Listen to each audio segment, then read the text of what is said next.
How wonderful is the living world? The wide range of living types is amazing. So எவ்வளோ வண்டர்ஃபுல்லாக இருக்குது இந்த living world. அதே மாதிரி நம்மளோட வேர்ல்டில் நிறைய லிவிங் டைப்ஸ், நிறைய லிவிங் ஆர்கானிசம்ஸ் இருக்காங்க. So the extraordinary habitats in which we find living organisms. So நிறைய ஹேபிட்டட்ஸ்னால் என்ன சொல்லுவாங்க? ஹேபிட்டட்ஸ்னால் ஆர்கானிசம்ஸ் இருக்கிற இடத்த தான் ஹேபிட்டட்ஸ்னு சொல்லுவாங்க. In which we find living organisms, be it cold mountains, deciduous forest, oceans, fresh water lake, deserts or hot springs leave us speechless. So நிறைய இடம் இருக்குது. லைக் அந்த இடத்துலலாம் ஆர்கானிசம்ஸ் இருக்காங்க, the habitats. Like cold mountain இருக்கட்டும், deciduous ஃபாரஸ்ட்டாக இருக்கட்டும், oceans, fresh water lakes, deserts, hot springs, இது எல்லாமே நம்ம ஸ்பீச்லெஸ் ஆகுது. அவ்வளோ அற்புதமாக இருக்குன்னு சொல்கிறாங்க. The beauty of a galloping horse of the migrating birds, the value of flowers are attacking sharks evolves out and a deep sense of wonder. So அந்த அழகாக அந்த ஹார்ஸ் கேலோப்பிங் பண்ணுறதா இருக்கட்டும், பேர்ட்ஸ் மைக்ரேட் பண்ணுறதா இருக்கட்டும், அந்த ஃப்ளவர்ஸாக இருக்கட்டும், ஸோ அந்த ஷார்க் அட்டாக் பண்ணுறதா இருக்கட்டும், இதெல்லாம் அவ்வளோ வண்டர்ஃபுல்லாக இருக்குது அப்படின்னு சொல்கிறாங்க. So the ecological conflict and cooperation among members of population and among populations of a community or even the molecular traffic inside a cell make us deeply reflect on what indeed is life. So என்ன சொல்கிறாங்கன்னா, அந்த ecological conflict, அந்த animal சண்டை போடுறது, அந்த plans சண்டை போடுறது, அந்த மாதிரி பிளான்ஸ் சண்டை போடுறது, ஓகே அது வராது, அனிமல்ஸ் சண்டை போடுறது, இந்த மாதிரி சொல்கிறாங்க. ஸோ கோஆப்ரேஷன் அமாங் இந்த எல்லா ஆர்கானிசம்ஸும் கோஆப்ரேட்டாக இருக்குல்ல, like plants, animals, microorganisms, இதெல்லாம் கோஆப்ரேட்டடாக இருக்குது. ஓகேயா? So next, among populations of a community or even the molecular traffic, அந்த செல்குள்ளார இருக்க அந்த மாலிகுலர் டிராஃபிக் இருக்குல்ல, இது எல்லாமே நம்மளை யோசிக்க வைக்கிது. லைஃப்னா என்ன? This question has two implicit questions within it.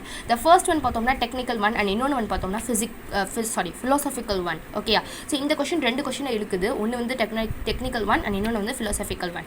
Technical ஒன்னா நம்மளை என்ன கேட்க வைக்குதுன்னா, what living is as opposed to non-living. Living ஏன் நான் லிவிங்க்கு எதிராக இருக்குது அப்படின்றத கேட்க வைக்கிது. ஃபிலோசபிக்கலாக பார்த்தோம்னா, seek answer what is the purpose of life is. லைஃப்க்கு என்ன பர்பஸ், எதுக்காக நம்ம வாழ்கிறோம், அதுதான். So as scientist we shall not attempt answering the second question. We will try to reflect on what is living. So இந்த second question கேட்டாங்களா, ஃபிலோசபிக்கல் ஒன்னா லைஃபோட பர்பஸ் என்னென்ன, ஸோ அதுக்கு வந்து நம்ம வாட் இஸ் லிவிங் அப்படின்றத பார்த்து ஆன்சர் பண்ண ட்ரை பண்ணுவோம். ஓகே, நம்மளுக்கு வந்து வாட் இஸ் லிவிங் கொடுக்கல, அது நம்மளுக்கு டெலிட்டட். ஸோ அதனால் டைவர்சிட்டி இந்த லிவிங் வேர்ல்டே போயிடலாம். ஸோ டைவர்சிட்டி இந்த living world, if you look around you will see a large variety of living organisms. So உங்களை சுற்றி பார்த்தீங்கன்னா நிறைய லிவிங் ஆர்கானிசம்ஸ் இருக்கும். Be it potted plants, insects, birds, your pets or other animals and plants. So உங்களோட potted plants பார்க்கலாம், அப்புறம் வந்து birds பார்க்கலாம், இன்செக்ட்ஸ் பார்க்கலாம், பெட்ஸ், அனிமல்ஸ், பிளான்ஸ், இது எல்லாமே பார்ப்பீங்க. There are also several organism that you cannot see with your naked eye, but they are all around you. So நீங்கள் several organism like microorganisms அதெல்லாம் உங்கள் கண்ணால் பார்க்க முடியாது, ஆனால் அதுவுமே உங்களோட டெய்லி லைஃப்பில் ஒரு பார்ட்டாக இருக்குது. If you have to increase the area that you make observation in the range and variety of organisms that you see would increase. So இப்போ ஃபார் எக்ஸாம்பிள் என்னோட ஸ்டேட்குள்ளே பார்த்தீங்கன்னா கொஞ்சம் ஆர்கானிசம் தான் இருக்கும், என்னோட சிட்டிக்குள்ளே பார்த்தா நிறைய ஆர்கானிசம்ஸ் இருக்கும். அப்போ நீங்கள் பார்க்குற ஏரியாவை பொறுத்த இருக்குது அந்த ஆர்கானிசம்ஸ் எவ்வளோ இருக்குது இல்லை அப்படின்றது. Next, if you were to visit a dense forest, you would probably see a much greater number and kinds of living organisms in it. So இப்போ நீங்கள் ஏதாச்சும் dense forest போகிறீங்க, ஓகேயா, லைக் ஒரு அமேசான் ஃபாரஸ்ட் போகிறீங்கன்னா நீங்கள் பார்க்காத ஆர்கானிசம்ஸ்லாம் அங்கே நீங்கள் பார்க்க முடியும், ஏன்னா நிறைய வெரைட்டி ஆஃப் ஆர்கானிசம்ஸ் அங்கே இருக்கும். So each different kind of plants, animals ஒரு organism that you see represent a species. So ஸ்பீஷியஸ்னால் என்னென்னு கேட்பாங்க. So different kinds of organisms are like different kinds of plants, animals, அதை தான் நம்ம சொல்கிறோம். So the number of species that are known and described range between 1.7 to 1.8 million. This refers to biodiversity or the number and type of organisms present on earth அப்படின்னு கொடுத்துருக்காங்க. Types of organism present on earth. So இது என்னன்னா பயோடைவர்சிட்டியை தான் சொல்கிறாங்க. What is biodiversity அப்படின்னா the number of species that are known and described range between 1.7 to 1.8 million or the number and types of organisms present on earth. அதுதான் biodiversity சொல்கிறாங்க. டைவர்சிட்டினா different types of ஆர்கானிசம்ஸ்னு அர்த்தம். Okay, so அவங்க அடுத்த page போகலாம். Now, we should remember that as we explore new areas and even old ones, new organisms are continuously being identified. So நீங்கள் வந்து புது area போகும்போது புது ஆர்கானிசம் கண்டுபிடிப்பீங்க. சில டைம் வந்து பழைய ஆர்கானிசமே கண்டுபிடிக்க வேண்டியது இருக்கும். இப்போ லைக் டைனோசர்லாம் அழிஞ்சு போயிடுச்சு, நம்மளுக்கு தெரியுது இல்லை, அந்த மாதிரி தான். ஸோ இன்னும் நிறைய ஆர்கானிசம்ஸ் அழிஞ்சு போயிருக்கும், அதனால் நம்மளுக்கு தெரிஞ்சிருக்காது. அந்த ஆர்கானிசம்ஸையும் நான் கண்டுபிடிக்கணும், அதுதான். As stated earlier, there are millions of plants and animals in the world. So நிறைய லைக் நம்ம பார்த்தாலும் 1.7 to 1.8 million நிறைய ஆர்கானிசம்ஸ் வந்து நம்ம வேர்ல்டில் இருக்குது. We know that plants and animals in a local area by their local names. These local names would vary from place to place even within a country.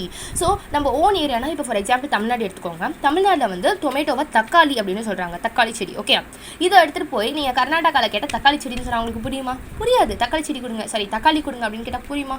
புரியாது. இதே வந்து கேரளாவில் போய்ட்டு தக்காளி கொடுங்கன்னு கேட்டால் புரியுமா? புரியாது. தெலுங்கானாவில் மீன்ஸ் ஆந்திர பிரதேஷ் போயிட்டு நீங்கள் தக்காளி கொடுங்கன்னு கேட்டால் புரியுமா அவங்களுக்கு? அவங்களுக்கும் புரியாது.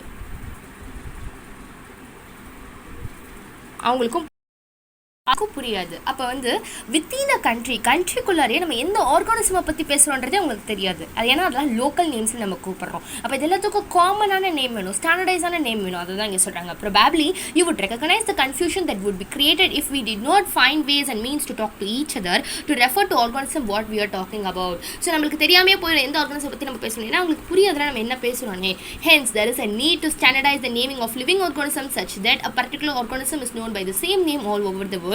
This process is called nomenclature. So என்ன சொல்றாங்கன்னா ஒரு ஆர்கானிசம்ஸ்க்கு வந்து ஸ்டாண்டர்டைஸ்ட் நேம் கொடுக்கணும். அதான் standardised naming of living organism, அதுதான் nomenclature சொல்றாங்க. இந்த மாதிரி லிவிங் ஆர்கானிசம் நேம் ஸ்டாண்டர்டைஸ் பண்றதுனால தான் இந்த பர்டிகுலர் ஆர்கானிசம் எல்லா இடத்துலயும் சேம் நேம்ல கூப்பிடப்படுது. இப்போ டொமேட்டோனா எல்லா இடத்துலயும் டொமேட்டோ தானே, அதுதான் சொல்றாங்க.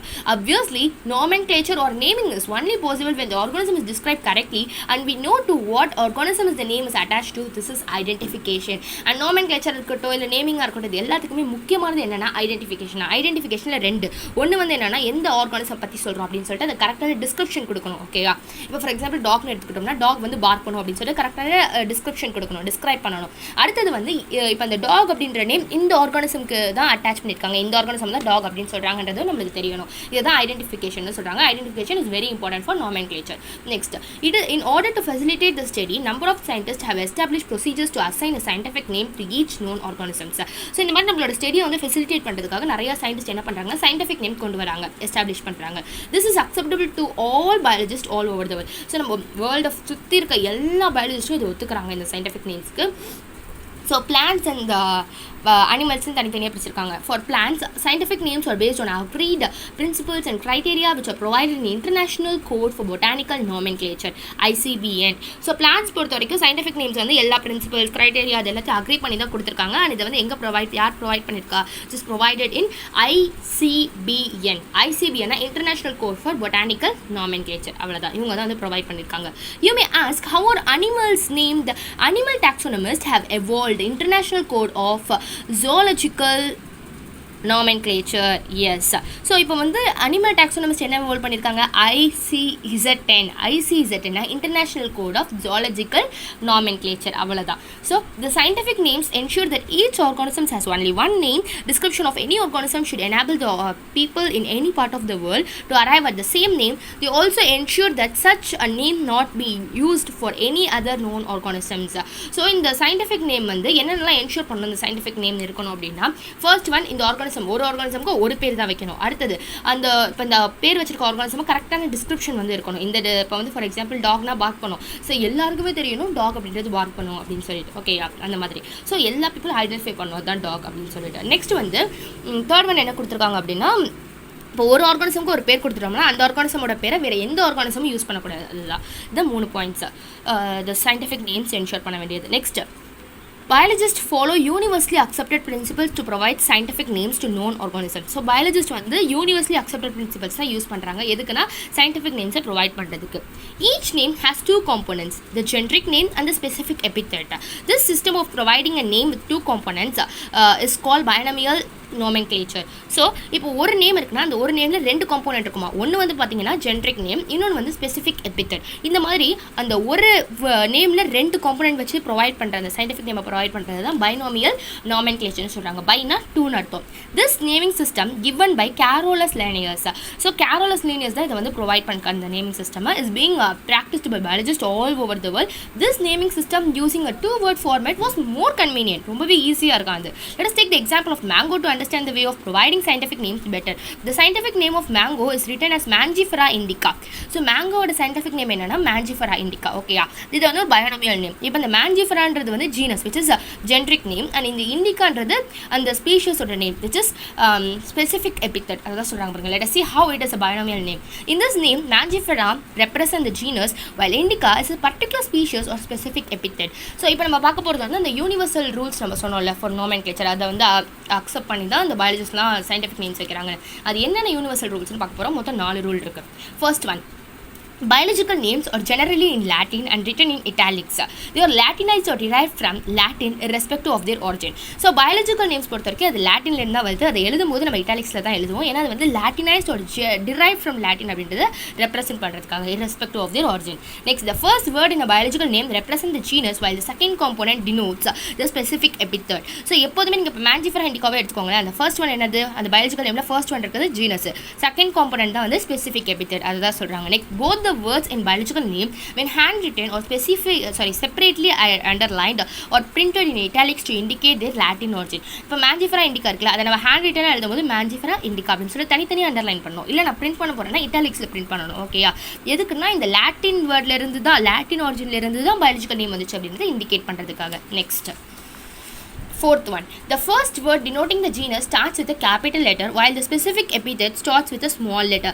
It can be illustrated with the example of Mangifera indica. Yes, நீங்க பார்க்கலாம், Mangiferaன்றது genus name, இது வந்து capital letterல இருக்கு, indicaன்றது small letterல இருக்கு, ஏன்னா அது வந்து specific epithet. அதான் சொல்றாங்க. Next, இது fifth point கூட நீங்க எடுத்துக்கலாம். Name of the author appears after the specific epithet at the end of the biological name and is written in an abbreviated form Mangifera indica Lin.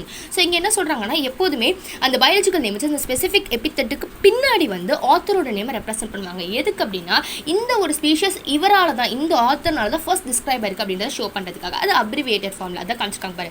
Mangifera indica Lin அப்படின்னு கொடுத்துருக்காங்க.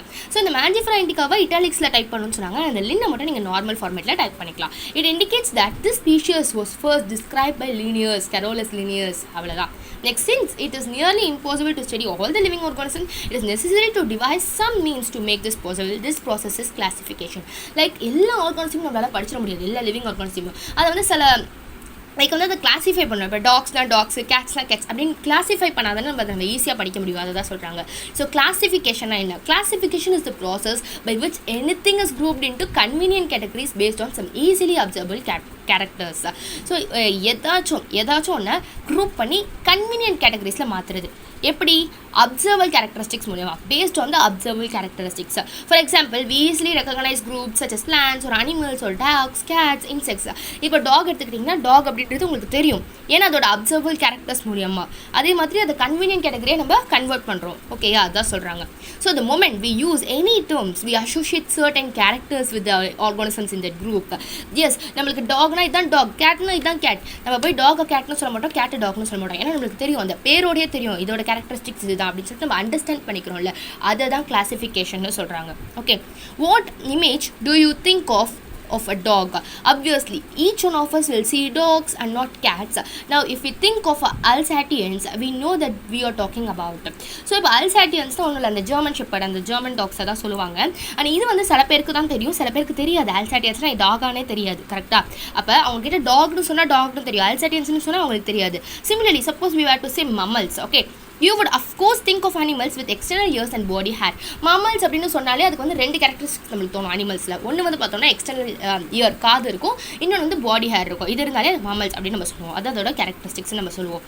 Likewise in plants, if we try to talk of wheat, வீட்டை பற்றி நம்ம பேசுகிறோம். The picture in each of our mind will be wheat plant, not rice or any other plant. வீட்னு சொன்னால் நம்மளுக்கு வீட் பிளான்ட் தான் ஞாபகம் வரும், ரைஸ் பிளான்ட்டாக ஞாபகம் ரைட்னா பேடியாக ஞாபகம் வரும் வராது, வீட் பிளான்ட் தான் வரும். So hence all these dogs, cats, mammals, wheat, rice, plants, animals are convenient categories. So இது எல்லாமே குரூப்ட் ஆகி கன்வீனியன்ட் கேட்டகரிஸாக இருக்குது. So we used to study organisms, the scientific term for the categories is taxa. இந்த மாதிரி நம்ம கன்வீனியன்ட் கேட்டகரியில் மாத்திரம்ல, இதோட சயின்டிஃபிக் டேர்ம் தான் வந்து டாக்ஸா அப்படின்னு சொல்கிறாங்க. இந்த கேட்டகரிஸோட சயின்டிஃபிக் டேர்ம் தான் டாக்ஸான்றாங்க. Here you must recognise the taxa can indicate categories at very different levels. So taxa வந்து இந்த மாதிரி கேட்டகரிஸை டிஃப்ரெண்ட் லெவல்ஸில் ஷோ பண்ணுவாங்க. அப்படின்னு பாருங்களேன், பிளான்ஸ் அப்படின்றதும் டாக்ஸா தான், வீட் அப்படின்றதும் டாக்ஸா தான், அனிமல்ஸும் டாக்ஸா தான், மாமல்ஸும் டாக்ஸா தான், டாக்ஸும் டாக்ஸா தான். இப்போ டாக்ன்றது ஒரு மாமல், மாமல்ன்றது ஒரு அனிமல். அப்போ இந்த டாகும் மாமல் அனிமல் இது எல்லாமே டிஃப்ரெண்ட் லெவல்ஸில் இருக்குது. அப்போ இந்த பிளான்ஸ் வந்து டிஃப்ரெண்ட் லெவலில் இருக்குது. அந்த மாதிரி ஒவ்வொரு லெவலாக வந்து நம்ம டாக்ஸை வந்து கேட்டகரைஸ் பண்ணுது அப்படின்னு சொல்கிறாங்க. Next, Here, based on characteristics, all living organisms can be classified into different taxa. Yes, characteristics based பண்ணி நிறைய இந்த living organisms different taxa நம்ம classify பண்ணலாம். இதை தான் classification. இந்த classification தான் taxonomy சொல்கிறாங்க.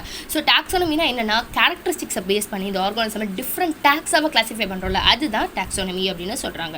Next, external and internal structure along with structure of cell, development process and ecological information of organisms are essential and form the basis of modern taxonomic studies. இந்த taxonomic studies ஓட பேசிஸாக எது இருக்குது அப்படின்னா இந்த external internal structure, அந்த செல்லோட ஸ்ட்ரக்சராக இருக்கட்டும், development, ecological information of organs, இது எல்லாமே வந்து which are the basis of the study of modern taxonomic studies. Modern taxonomic ஸ்டடீஸோட பேசிஸாக இருக்குது. இதெல்லாமே நம்ம படிப்போம்னு சொல்கிறாங்க டாக்ஸானமிக்ஸில்.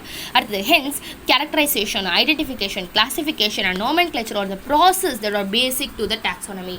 அண்ட் டாக்ஸானமிக்கு ரொம்ப பேசிக்காக இருக்க ப்ராசஸஸ் என்னென்னா கேரக்டரைசேஷன், அதுக்கப்புறம் ஐடென்டிஃபிகேஷன், அப்புறம் வந்து கிளாசிஃபிகேஷன், அடுத்த நாமென்க்ளேச்சர், இது எல்லாமே.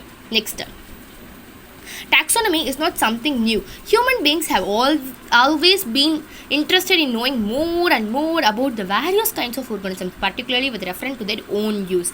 Yes, இந்த taxonomy-ன்றது புதுசெல்லாம் கிடையாது. ஏன்னா ஹியூமன் பீங்ஸ்க்கு என்னது புதுசாக கற்றுக்கணும், எல்லா ஆர்கானிசம் பற்றி தெரிஞ்சுக்கணும் அப்படின்னு ரொம்பவே க்யூரியஸாக இருப்பாங்க. கரெக்டாக.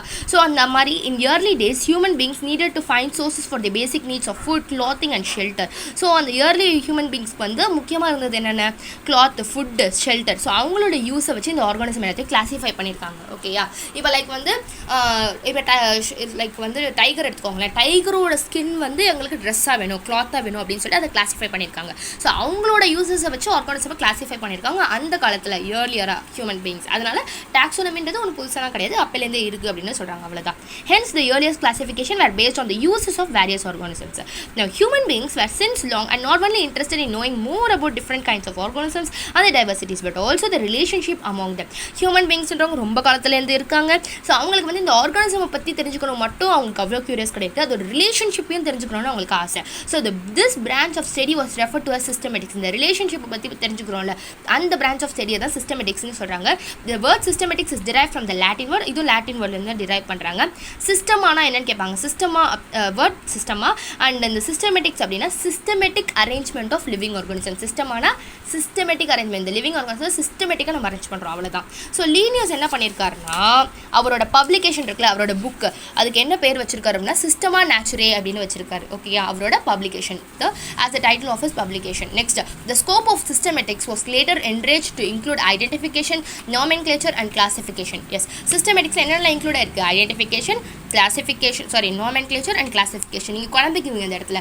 டாக்ஸோனமினா உங்களுக்கு என்னென்ன வந்துச்சு, எதெல்லாம் பேசிக்ஸ் ஆஃப் த டாக்ஸோனமி அப்படின்னு நீங்கள் என்னென்ன சொல்லுவீங்க, கேரக்டரைசேஷன், ஐடென்டிஃபிகேஷன், கிளாசிஃபிகேஷன், நாமென்க்ளேச்சர். இங்கே சிஸ்டமேட்டிக்ஸ்க்கு வந்து ஐடென்டிஃபிகேஷன், நாமென்க்ளேச்சர், கிளாசிஃபிகேஷன், அவ்வளோதான். நெக்ஸ்ட், கேரக்டரைசேஷன் வராது. Systematics take into account evolutionary relationship between organism. So இங்கே வந்து சிஸ்டமேட்டிக்ஸில் வந்து என்னென்ன இன்க்ளூட் ஆயிருக்கு, ஐடென்டிஃபிகேஷன், நாமென்க்ளேச்சர், கிளாசிஃபிகேஷன் சொன்னோம். எக்ஸ்ட்ராவாகவும் ஒன்று இருக்குது, என்னது, evolutionary relationship between the organisms. Evolutionary ரிலேஷன்ஷிப்னா என்ன, இப்போ ஆல்சாட்டியன்ஸ்னு ஒரு டாக் சொன்னோம், அந்த டாகோட பரம்பரையாக அதை பற்றி தெரிஞ்சுக்கிறது தான் எவல்யூஷனரி ரிலேஷன்ஷிப் அப்படின்னு சொல்கிறாங்க. ஓகே, ஜென்ரேஷனாக. That's all. இதோட இந்த வீடியோ முடிஞ்சிச்சு. டைவர்சிட்டி இந்த லிவிங் வேர்ல்ட் நம்ம பார்த்தாச்சு. நெக்ஸ்ட் டாக்ஸோனமிக் கேட்டகரிஸாக பார்க்க போகிறோம். ஸோ அதுக்கு முன்னாடி அடுத்த வீடியோ நான் போடுறேன் பார்ட் 2. அதுக்கு முன்னாடி நம்ம சேனலை லைக் பண்ணி ஷேர் பண்ணி சப்ஸ்கிரைப் பண்ணுங்க. பக்கத்தில் பெல் ஐகான் கிளிக் பண்ணுங்க. அப்போ நான் போடுற ஒவ்வொரு வீடியோ நோட்டிஃபிகேஷன் உங்களுக்கு வந்துகிட்டே இருக்கும். Bye bye.